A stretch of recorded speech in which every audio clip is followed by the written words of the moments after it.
तो अगर अभी तक आपने फिजिक्स स्टार्ट नहीं करी है जेई मेन के लिए एंड आप इस मोमेंट पे फिजिक्स को इम्प्रूव करने के लिए कुछ ऐसे पॉइंटर्स चाह रहे हो जिसकी वजह से आपके फिजिक्स में मार्क्स इंप्रूव हो सके, तो मैंने इस वीडियो में आपको कुछ ऐसे पॉइंट्स बताए हैं जहाँ से आप फिजिक्स को इम्प्रूव कर सकते हो। एंड लास्ट में मैंने कुछ ऐसे हाई वेटेज टॉपिक्स बताए हैं, हाई वेटेज चैप्टर्स बताए हैं जिसकी वजह से आपके मार्क्स इंप्रूव हो सकते हैं इन जनरल फिजिक्स में। तो मैं स्टार्ट कर रही हूँ यहाँ से फर्स्ट पॉइंट से कि आपको PYQs बिफोर थ्योरी करने हैं, आफ्टर थ्योरी नहीं। क्योंकि इस पॉइंट पर हमारे पास टाइम बहुत कम है और PYQs बहुत अच्छा सोर्स होते हैं इस चीज़ को चेक करने के लिए कि आपने जो जो पढ़ा है वो किस लेवल पे पढ़ा है। तो अगर आपने PYQs पहले करे तो आपको ये भी अंदाजा है कि आप PYQs कर पा रहे हो या नहीं, कि आपको और ज़्यादा रिविजन की ज़रूरत है। और अगर आपको रिविजन की ज़रूरत है तो आपको स्पेसिफिकली कौन से टॉपिक की ज़रूरत है रिविजन की, क्योंकि अगर आप रिविजन करने बैठोगे थ्योरी से तो ऑब्वियसली बहुत ज़्यादा टाइम जाएगा। अगर आप PYQ से करोगे तो आपको पता चलेगा कि एग्जाम में एग्जैक्टली पूछा क्या जा रहा है और आपको किस टॉपिक की थ्योरी रिवाइज करनी है। सबसे ज़्यादा मार्क्स हमारे कहाँ जा रहे होते हैं? जब हम क्वेश्चंस में गलत अज्यूम कर रहे होते हैं किसी चीज़ को या गलत इंटरप्रेट कर रहे होते हैं। यहाँ पर सबसे ज़्यादा इंपॉर्टेंट हो जाते हैं हमारे सॉल्व्ड एग्जाम्पल्स। अब अगर हम सॉल्व्ड एग्जाम्पल्स कुछ कुछ देख लें हाई वेटेज टॉपिक्स के तो हमारे पास बहुत अच्छा स्कोप होता है कि हम गलत अजम्पशंस नहीं लेंगे, गलत इंटरप्रिटेशंस नहीं लेंगे। तो इसके लिए मैं आपको सजेस्ट करूँगी कि हाई वेटेज टॉपिक्स के आप स्पेसिफिकली जो हाई वेटेज टॉपिक्स हैं उनके एटलीस्ट 10-10 सॉल्व एग्जाम्पल्स देख के जाएं, जिसकी वजह से आप जो इंटरप्रिटेशंस गलत कर रहे हो, अजम्पशंस गलत कर रहे हो, वो मिनिमाइज हो सके और आपके मार्क्स मैक्सिमाइज हो सके। अब इसके बाद हमारा नेक्स्ट पॉइंट आ रहा होता है कि use master 10 compulsory formulas per unit. अब मैंने पर यूनिट स्पेसिफाई किया है क्योंकि कुछ चैप्टर्स आप स्किप कर सकते हो बट आपको कंप्लीट यूनिट स्किप नहीं करना है। आपको मैकेनिक्स नहीं स्किप करना है, आप रोटेशनल मोशन स्किप कर सकते हो, बट आपको कुछ कंपलसरी फॉर्मूलाज जो रिपीटेडली पूछे जा रहे होते हैं आपको उनको देख के जाना है कि आप किसी भी यूनिट का ईजिएस्ट क्वेश्चन नहीं स्किप करो। अब इसके बाद आपका आ रहा होता है कि रीड द क्वेश्चंस लो। कभी कभी हम क्वेश्चन में इतनी जल्दी पढ़ जाते हैं कि हमसे कुछ डेटास मिस हो जाते हैं, कुछ गलत हम पढ़ लेते हैं। इसकी वजह से हमारा बाद में टाइम जा रहा होता है इसको चीज़ को करेक्ट करने के लिए। हमने कहाँ पे वैल्यूज़ मिस करनी है, कहाँ पे डेटा मिस किया है, कहाँ पे हमने गलत चीज़ को पढ़ लिया है जिसकी वजह से हमारा आंसर नहीं आ पा रहा है। अब अगर हम 10 सेकंड पहले ही टाइम दे दें उसको तो हमारे वो जो 1-2 मिनट हम क्वेश्चन में बाद में लगा रहे होते हैं डेटा ढूंढने के लिए, हमने कौन सा डेटा मिस किया है, तो यहाँ पर वो टाइम बचकर हमारा टाइम सेव हो रहा होता है अगर हम 10 सेकंड एक्स्ट्रा क्वेश्चन को दे रहे होते हैं। अब कभी कभी जेई मेन में ऐसा हो रहा होता है कि CGS यूनिट्स में आपको दिया जा रहा होता है, आपको किसी और यूनिट में, किसी फॉरेन यूनिट में आपको दिया जा रहा होता है क्वेश्चन और आपको उसकी कन्वर्जन पता होती है। अगर आपको कन्वर्जन पता है तो आप एट दैट मोमेंट उसकी कन्वर्जन कर दो, उसको SI यूनिट में चेंज करके। एंड क्योंकि आप किस तरह की सॉल्विंग के लिए यूज टू हो, आप SI यूनिट की सॉल्विंग के लिए यूज टू हो। अब अगर आप यूज टू हो तो आप लास्ट में भी अगर आपका फाइनल आंसर आपको CGS यूनिट में दिया है तो आप उसको कन्वर्ट कर सकते हो, बट थ्रू आउट अगर आप कन्वर्ट करके चलोगे कि आप CGS में ही सॉल्व कर रहे हो तो आप उस चीज़ से यूज टू नहीं होते हो। इसलिए मैं ये प्रेफर करूँगी कि आप उस चीज़ को ध्यान रखो कि आप जिस मोमेंट पे आप किसी नॉन यूज टू यूनिट से आप गो थ्रू कर रहे हो तो आप उस मोमेंट पर आप उस यूनिट को चेंज कर लो SI यूनिट में। इसके बाद नेक्स्ट पॉइंट आ रहा है कि यूज़ मेंटल कैलकुलेशंस वाइजली। अब जब हम पेपर को एज अ होल लेते हैं तो हम देखते हैं कि मैथ्स में हमें सबसे ज़्यादा टाइम डिवोट करना है। अब सबसे ज़्यादा टाइम डिवोट करने के लिए हम फिजिक्स और केमिस्ट्री का टाइम कम कर रहे होते हैं। अब उसमें हम ऐसे सोच रहे होते हैं कि अगर हम मेंटली कैलकुलेट कर लें, पेपर पेन पे कैलकुलेट करने से अच्छा हम मेंटली कैलकुलेट करें तो हमारा टाइम सेव हो सकता है।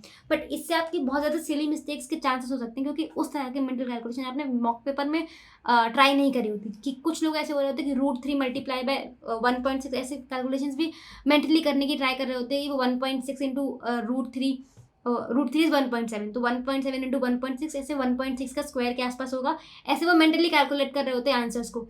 बट ये आप तभी कर सकते हो जब आपने बहुत ज़्यादा इसको प्रैक्टिस किया हुआ है। इसलिए आपको बहुत ही वाइजली चूज़ करना है।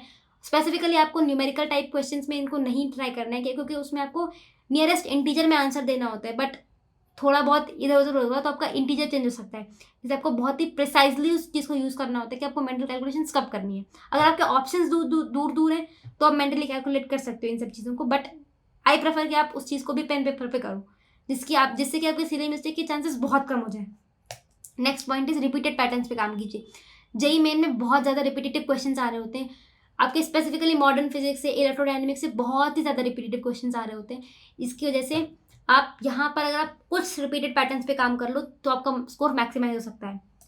इसके बाद सबसे इंपॉर्टेंट चीज़ रहती है, आप अगर रफ शीट्स पर जो आपको रफ शीट मिल रही है फिजिक्स के क्वेश्चन में आप जो जो गिवन है आपको वो लिख लो, जिसकी वजह से सबसे पहले तो आपको बार बार उस डेटा को सर्च नहीं करना पड़ रहा है कि आपको through out the question read करना है कि आपको कहाँ पे डेटा दिया है। इसके बाद आप जब गिवन लिख लेते हो तो आपको पता चल जाता है कि आपको क्या क्या गिवन है और आपको कौन सा फॉर्मूला अप्लाई करना है, और उसके बाद अगर आप अप्रोच करोगे तो एक तो आपका रफ वर्क बहुत ही क्लीन हो रहा है, अगर आपसे कहीं गलती हुई है तो आपको पता चल रहा है कि कहाँ पर गलती हुई है, कौन सी वैल्यू मैंने गलत पुट करी है। और दूसरा टाइम सेव हो रहा है कि आपको बार बार उस क्वेश्चन में डेटा ढूंढना नहीं पड़ रहा है।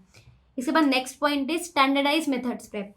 अब कुछ स्टैंडर्ड मेथड होते हैं कि आपको साइन थीटा को थीटा कब लेना है, या फिर 1+x⁴n का एक्सपेंशन क्या होता है। ऐसे कुछ मेथड कि आपको जो हमारे हायर पावर है उनको इग्नोर कब कब करना है, या फिर लोअर पावर को उनको कब कब देखना है, वो सारे मेथड्स आपको समझ में आनी चाहिए, आपको कब कब यूज़ करने हैं। अगर आप वहाँ से स्टैंडर्ड मेथड्स की प्रिपरेशन कर रहे हो तो बहुत ज़्यादा ईजी हो जाएगा आपके लिए क्वेश्चंस में इसको अप्रोच करना। अब इसके बाद मैं आपको ऐसे हाई वेटेज टॉपिक्स हैं जो ये इसमें मॉडर्न फिजिक्स नंबर 1 पे इसलिए आ रहा है क्योंकि यहाँ पर चार चैप्टर्स इसमें है, photo electric, atomic, nucleus, semiconductors.